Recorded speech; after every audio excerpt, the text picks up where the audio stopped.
Hello,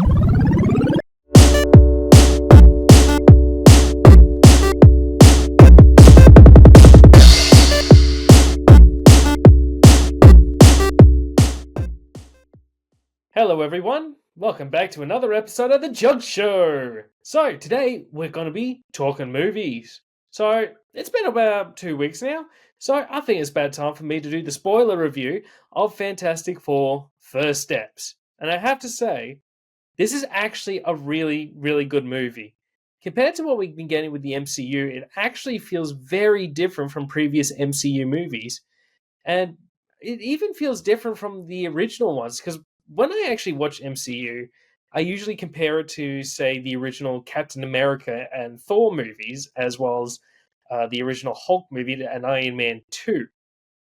These ones were very solid because these were very solid movies when it came to the realism of superheroes, a big sense of how they would interact with the world. And as time went on, it really went more into the superhero aspect rather than superheroes in the real world type of aspect. It became very not comic-y. It just became very based on the individual superhero character rather than the world around them. So, with the Fantastic Four, it's incredibly human. The opening of the movie simply being Reed picking up his outfit from the bedroom off the bedroom floor, like they just dumped it there, like it really gives a casual sense of the superheroes that these are more than like just that simple start actually gives the sense that this is going to be a very human movie, that these are actually just people being people. They put on the outfits, but that's not who they are. So just that opening sequence of him picking up his uniform really sets a tone for the rest of the movie, and the rest of the sequence being that him and Sue learning that Sue's pregnant is continuing in within the first minute of this movie, 2 minutes of this movie. We actually already have a sense of what the movie's going to do and be about, and I think that's incredibly impressive. So the entire first act of this movie is really just setting up the characters, who they are as people, what they like to do, and what they're doing now, given the fact that they have a baby on the way. And I think it does it very well, including the scenes like just having Herbie baby proof the entire apartment. That was incredibly funny, especially because Ben keeps smashing everything. And because that is really just Ben. Um, Johnny getting up to mischief, annoying Ben.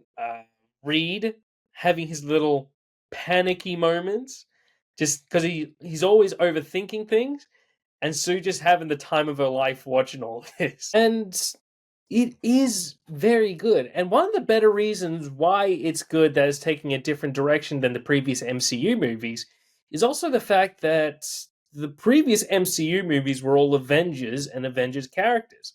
This is the first time we're actually getting one of the bigger teams, the other bigger teams. Like the only thing closer we have recently that really didn't have any connection to Avengers is probably Miss Marvel, being Kamala Khan, being of the Champions, but she has spent time on the Avengers. So this is the full-on sidestep in Marvel. It's not Avengers characters or Avengers associated characters. This is the Fantastic Four, their own unique super team. So they're trying to go for a different feel to the movie because these are completely different characters. And they do it so well. This is definitely a love letter to the comics as well, because like we doing everything based, like so many moments are actually based off comic books. So many moments are referencing comics, including the fact that of Jack Kirby's birth and death date. Hang on a second.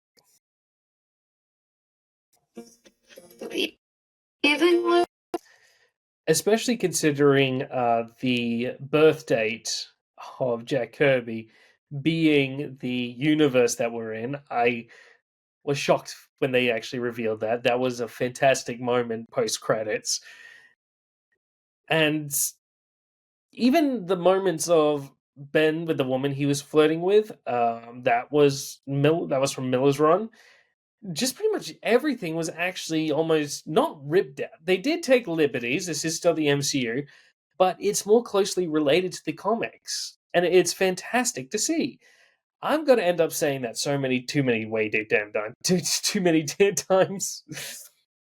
So okay, so first act was about establishing how human that these guys are. We see Johnny trying to get attention from Reed, Reed panicking about being a dad, Sue trying to be the rock of the family, the actual rock having some time down at Yancey Street with seeing how casual he is, like where he comes from, how he differs from the rest of the family, being the Yancey Street kid.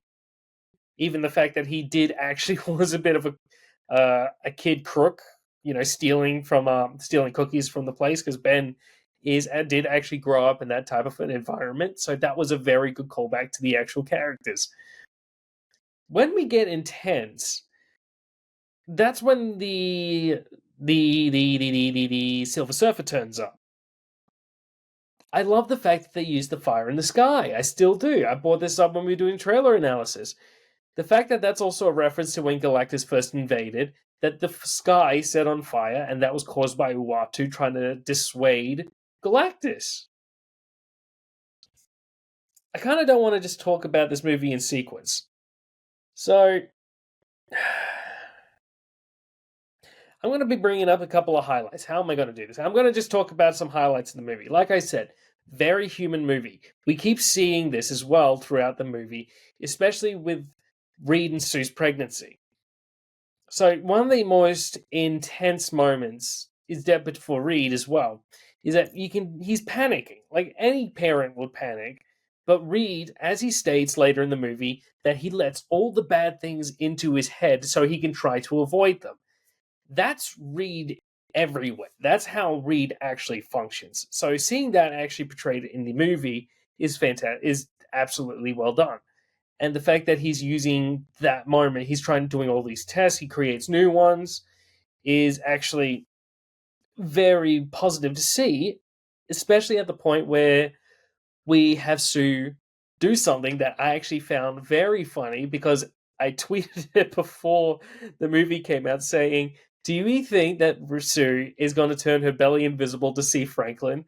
And that became one of my most blown up tweets. It was hilarious. And people going, "That would be creepy. That would be cool. I don't think they'll do that. I hope they do that. I hope they don't do that." And they did it. I was laughing so hard in the cinema. And it's almost one of the most angelic moments from the movie. It's beautiful to see. Like I said, no, this isn't even a human. It's so grounded. The thing is, I've noticed that people don't actually like that aspect. They're hoping for the big superhuman battles. They're hoping for big explosions. So they're annoyed that they didn't have full-on confrontation with Galactus, didn't have full-on confrontation with the Surfer. It was always whipping around. It was like there's no direct one-on-one punch 'em up fight. But that's not the point. So I'm going to put this out there. That's not the point of the Fantastic Four. That's not how they work. They take on larger than life powerhouses and threats and find their ways around them to actually remove the threat itself. They don't go so directly at it. They use their powers entwining it to remove the threat. So this is actually going at Galactus, trying to remove him with the gate. That's in character for the team. Using the translations to actually get through to Shalabal, that's in character. That's similar to how they actually originally did it in the Galactus is Coming. That's the difference is the fact that Norrin Rad, the Silver Surfer, meets Alicia Masters. So it was that instead of that, we had Shalabal with Johnny Storm. And still just getting through to it, really making her face what she had done. That was a good confrontation. That's a good moment. That was very intense. This is very new. This is very different. And it's very well done. You feel the emotion from it all. You feel the emotion from Shalabal. You feel the emotion from the screams that Joseph Quinn, Johnny Storm, recorded. It's an amazing sequence. Meeting Galactus, amazing sequence. This was very reminiscent to me of meeting Arishem in the Eternals. But the thing with Arishem, he's faceless, he's stoic, he's what's the word I'm looking for here? He doesn't come off as a threat. He comes off larger than life, but he feels like a plot device. You don't feel that he's going to be coming for you. Even at the end, he's a bit threatening, but the fact is, he feels like a plot device. But then we have Galactus. Galactus was smaller than Arishem, but he's so much more terrifying. This guy was terrifying. He was scary. He actually makes you feel really small. And seeing the energy being pumped into his back, that was really well done. He was absolutely terrifying. Ralph Fiennes, I think that's how you pronounce his name, was portrayed his Galactus very well. There's no other word for it. He makes you feel small. He's so scary. This does actually feel like a guy that you can't beat. And it's so well done. I'm hoping that Galactus does come back because he does need to come back. And the thing is, I feel like they actually used this sense of from the comic Doom that came out, I think it was last year, the year before, of Galactus's hunger pretty much driving him insane because it would. He's hungry and he's been hungry for billions of years. So the idea that he would go after Franklin isn't that out of character. We saw what happens about him going insane in Doom, where he went insane, destroyed and consumed worlds so they could fight the Celestials and destroy them so he could restart the universe. He doesn't want to be Galactus anymore. He really doesn't want to be Galactus anymore. So doing that type of plot line and going after Franklin. Why? Because Franklin's going to be the next Galactus. He is. He is going to be the next Galactus. That happened in the history of the Marvel Universe. I can't remember what exactly volume it was, but it did happen. It was Franklin and Galactus being the last beings in the universe, just having a chat about all the stuff that happened, and then Franklin becoming Galactus. Remembering that Franklin is more powerful than Galactus. We saw in Ryan North's thing, I actually thought they were going to do that one of Franklin just wiping him away. I'm glad they didn't do that. I'm glad they got rid of Galactus. I'm glad they actually got, because I thought they were also going to go out and do the thing where they probably would have abandoned the Earth and taken Franklin, or something like that was going to happen because Galactus was too big of a threat. I'm glad they didn't do that. I'm glad they went the actual Fantastic Four route of them actually removing Galactus, beating Galactus, sending him away, because that's what they do. That's what they would have done. That's in character for the Four. So I'm tired of people saying this should have happened, this should happen. It happened the way it was supposed to happen for these particular characters. And it's very frustrating to see people thinking that it should have gone a different way. But this is what they did. This is what they would have done. This is how these guys function. This isn't a group of people that go one-on-one with somebody in a full-on fisticuffs punch-up. Okay, that might have been a bit of a rant. Using Franklin the way they did was very impressive. Just because they do show the idea of the innocent life and his limitless potential, as is every child. That's what Franklin always represented, the limitless potential of any child born. And the best scene for that was when Reed was talking to him and he's looking at him and he says something that really always stuck with me and resonate with me, because especially of how parenting used to be and how it's kind of being challenged today, of Reed looking at his son and being so scared because he doesn't know who his son is. And so he's going to stop trying to figure, he says, so I'm going to stop looking. I'm going to stop trying to figure it out. I'm going to let you tell me who you are when you're ready. That's something a lot of parents struggle with, because when a kid's born, they imagine their lives with them. They kind of plan everything out. It's not a bad thing. It's it's not a bad thing. Like, you can't blame a parent for doing that. They can't help it. We can't help it. Like, I do that every time. I don't know. I make some small plan. I do that. It's not a bad quality. It's just something a lot of people have to get over. And you have to learn to the fact that the child, a kid that you have, is not going to grow up to be the person you want to be. And the fact that Reed is actually coming to terms with that is not only good character development, it's a good message to send. And Vanessa Kirby really owned this movie. One of the most powerful scenes to me was easily all the powerful scenes what actually came from Kirby. One of the ones that actually really kind of made me like just lean back in my chair and be frozen and just engrossed in the movie was from Vanessa Kirby.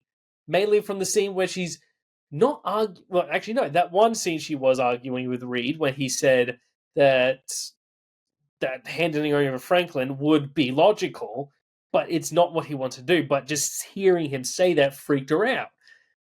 So when she's the act is a full on human parent fight. That's what that was.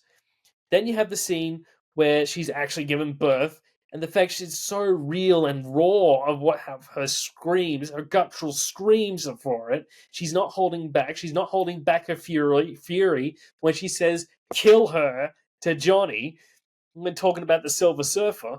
That was really intense. That really held me in place. And there's the scene where they realize they have to use Franklin as bait. Just her screaming, "I know." That was really good. That was really scary. That made you go, "Oh, dang." And then my favorite scene is when she's walking out into the angry mob. Like these people, like if you've never been to a mob, if you've ever been to like a protest or anything like that, these people like tensions can be a bit high, passions are high, and it can be and one wrong move from anyone could probably lead to something really bad happening.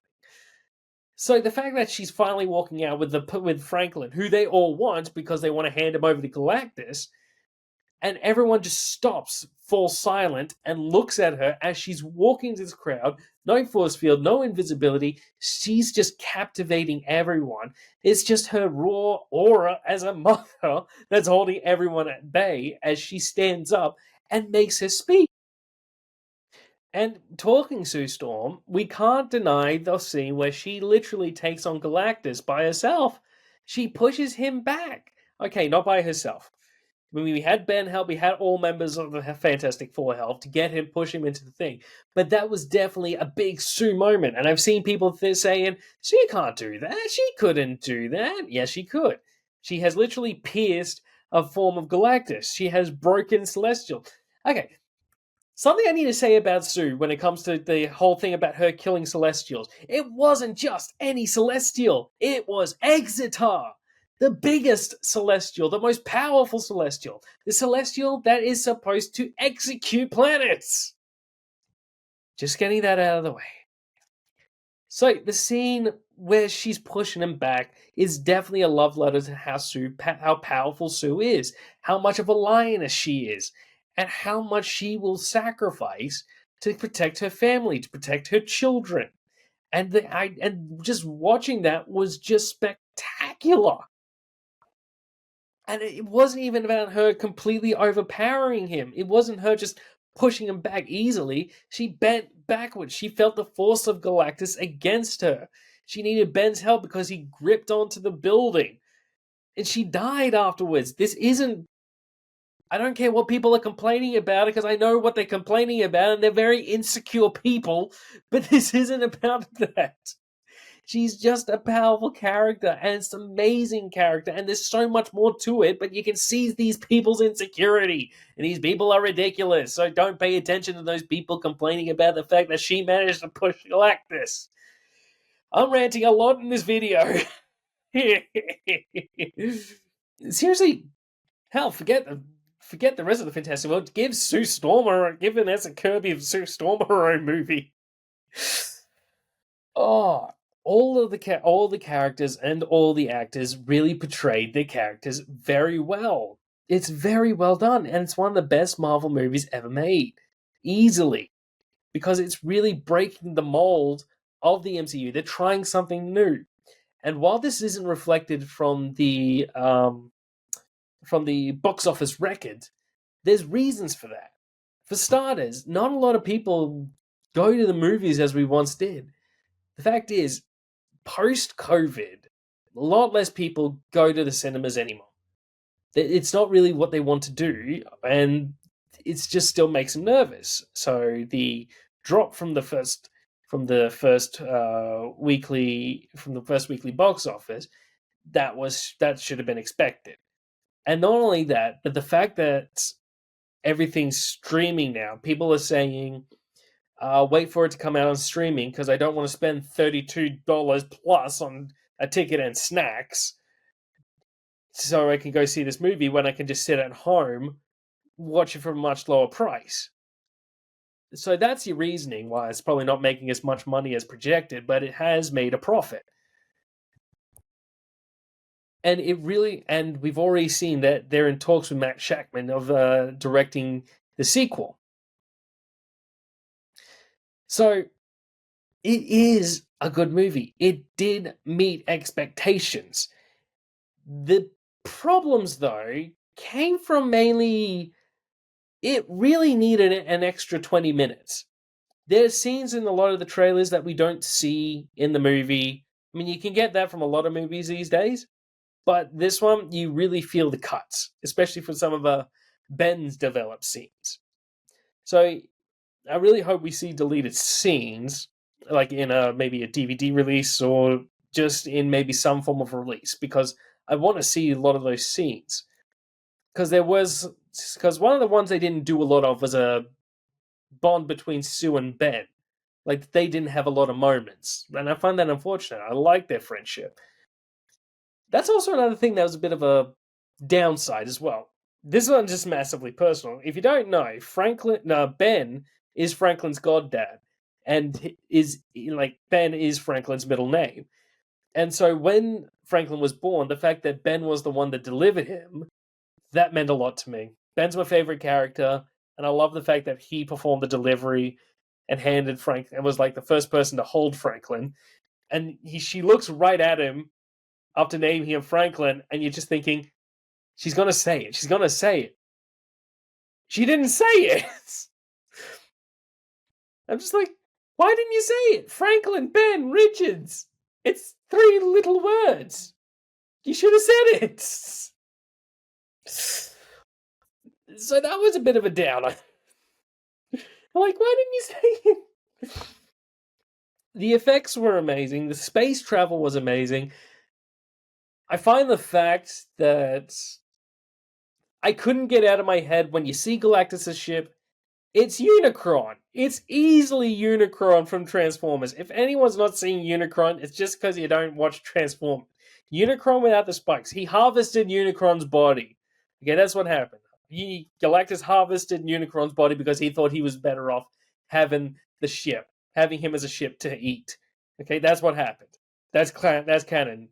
Source myself. So it's definitely a positive movie. I'm not going to say go see it. I'm not going to say stream it. Do whatever you like doing. But I do say that I really enjoy it. So I hope this is going to get some sequels. I really hope this is going to affect the comics, as in get some more Fantastic Four stuff. Maybe get Sue Storm solo, seeing as how in Ryan's run, she's getting a massive bit of more focus. She's now an archaeologist. Her powers are advancing. I'm looking forward to the next issue of Fantastic Four because we're seeing her use whatever she can to get out of the future. And that's something I'm excited to see. Hopefully something a little bit more with Franklin. Maybe even something a little bit more with Reed. Just give us something. That's all I'm asking. So, wrapping up. It is a good movie. It is... Fine, I'll do it. It was fantastic. The characters are all well done. I love the look of all of them. I love the banter between Johnny and Ben. That was funny. You can tell the friendliness there, but you can tell they love trading barbs. You can feel the romance between Sue and Reed. It is a love letter to the comics. It was heavily based off comics. These were done by people who've read the comics, who wanted to respect the source material. And I'm very happy about that. And I hope we see more of it. I don't know what's going to happen in Doomsday. I know we saw that Doctor Doom thing at the end, but honestly, we've seen the Russo brothers. They've done their thing. They've had their moments.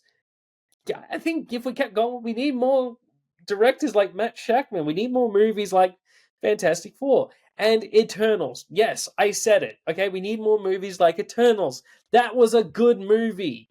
I don't care what anyone says. That was a damn good Marvel movie. Jesus. So that's also something I'm thinking about. This is one that breaks the mold. Fantastic Four breaks the mold like Eternals. These were two good movies. I don't care what anyone says. Very good movies. Okay, cool. I'm going to go. I'm all amped up now, so I'm going to go blow off some steam. And I hope you guys had just as much fun as I did talking movies. I'll see you guys later.